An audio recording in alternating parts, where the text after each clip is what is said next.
নমস্কার বন্ধুরা। একটি গ্রামে এক দুঃখজনক ঘটনা ঘটল। এক মায়ের একমাত্র সন্তান হঠাৎ করে মারা গেল। সন্তান হারানোর ব্যথা মায়ের মন ভেঙে পড়ল। তিনি কান্নাকাটি করে চিৎকার করে বললেন, কেউ কি আমার ছেলেকে বাঁচাতে পারে না? গ্রামের লোকেরা তাকে সান্ত্বনা দেওয়ার চেষ্টা করল, কিন্তু তার শোক কমল না। একদিন গ্রামের একজন বয়স্ক লোক বলল, তুমি গৌতম বুদ্ধের কাছে যাও, তিনি হয়তো তোমাকে সাহায্য করতে পারবেন। এই কথা শুনে মা নতুন আশা পেলেন। তিনি তার মৃত ছেলেকে কোলে নিয়ে বুদ্ধের খোঁজে বেরিয়ে পড়লেন। বেশ কিছু পথ চলার পর তিনি গৌতম বুদ্ধের কাছে পৌঁছলেন।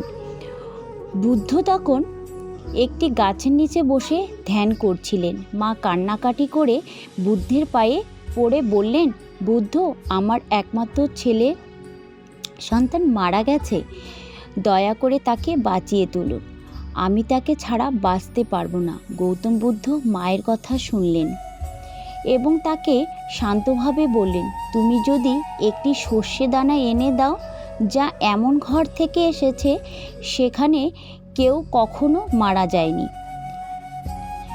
আমি তোমার ছেলেকে জীবিত করব। এই কথা শুনে মায়ের মনে নতুন আশা জাগল। তিনি দ্রুত গ্রামের পথে ফিরে এলেন এবং বাড়ি বাড়ি গিয়ে জিজ্ঞাসা করতে থাকলেন, আপনার ঘরে কি কেউ কখনো মারা যায়নি? আমাকে একটি সর্ষে দানা দিন।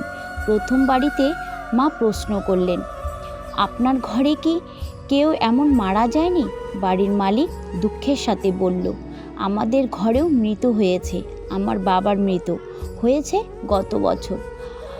মা দ্বিতীয় বাড়িতে গেলেন এবং একই প্রশ্ন করলেন। বাড়ির লোকজন বলল, আমাদের ঘরেও মৃত হয়েছে, আমাদের ছোট বোনের মৃত হয়েছে শিশুকালে। তৃতীয় বাড়িতে মা গেলেন, কিন্তু উত্তর একই রকম। মা ক্রমশ বুঝতে পারলেন যে প্রতিটি ঘরেই কেউ না কেউ মারা গেছে, কোনো বাড়ির মৃত্যু দুঃখ থেকে মুক্ত নয়। একদিন মা একটি বুড়ো মহিলার কাছে গেলেন। বুড়ো মহিলা বললেন, মৃত আমাদের জীবনের অংশ, আমরা সকলেই একদিন মৃত্যুর মুখোমুখি হব।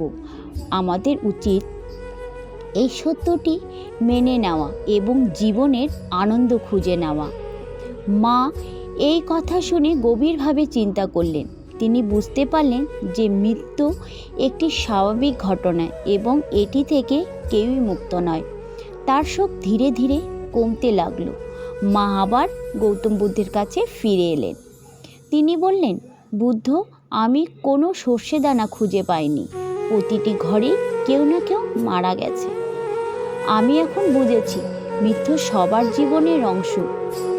বুদ্ধ মৃদু হেসে বললেন, তুমি সঠিক বুঝেছ, মৃত থেকে মুক্তি নেই, কিন্তু শোক থেকে মুক্তি পেতে হলে আমাদের উচিত জীবনের প্রতিটি মুহূর্তকে মূল্য দেওয়া এবং সত্যের পথ অনুসরণ করা। মা বুদ্ধের কথা মেনে নিলেন এবং তার শোক থেকে মুক্তি পেলেন। তিনি বুদ্ধের শিক্ষায় অনুসরণ করতে শুরু করলেন এবং নিজের জীবনে শান্তি খুঁজে পেলেন। এই গল্পটি আমাদের শেখায় যে মৃত জীবনের অবিচ্ছেদ্য অংশ এবং শোক থেকে মুক্তি পেতে হলে আমাদের উচিত জীবনের মূল্যবোধ বুঝে চলা। তো বন্ধুরা, ভিডিওটি কেমন লাগলো অবশ্যই কমেন্টে জানাবেন।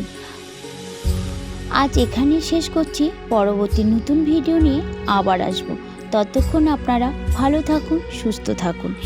আর এই ভিডিওটি ভালো লাগলে অবশ্যই চ্যানেলটি সাবস্ক্রাইব করে পাশে থাকা বেল আইকনটি প্রেস করে দেবেন। আর পুরো ভিডিওটি দেখার জন্য আপনাদের অসংখ্য ধন্যবাদ। হরে কৃষ্ণ, রাধে রাধে।